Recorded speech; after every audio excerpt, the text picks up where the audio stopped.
السلام عليكم ليكيب، ان شاء الله تكونوا بيان على خير. جبت لكم اليوم الجرن الكبير. هذا الجرن الكبير فيه واحد 35 سنتيمتر وفيه جرن داخله. اروح نوريكم المغارة وراها. شوف كيفاش هنا راهم دايرين اتجاه، هنا راهم دايرين اتجاه وين؟ هناك صح. احنا لا احنا نروحو منا.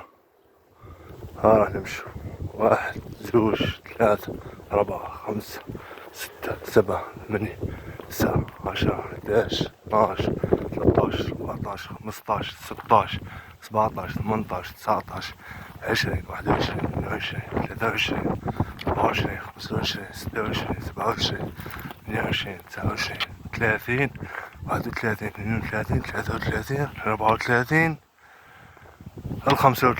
35 سنتيمتر، 35 خطوة. وش نلقاو هنايا؟ هذه هي المغارة. شوف حرفتي هذه الأولى، تلقى حرفتي أعرف باللي قبر أو حرفتي. ومن هنا المنفس عميق منحوت نحت، وهنا إشارة الحية على شكل منفذ ثاني منحوتة نحت. هذه مغارة حرف اكس.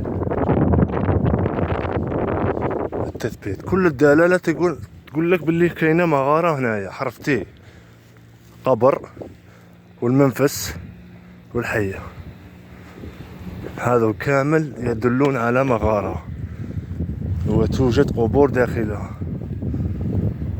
إذا عجبك المحتوى ما تنساش اللايك والاشتراك في القناة باش يوصلك كامل الجديد.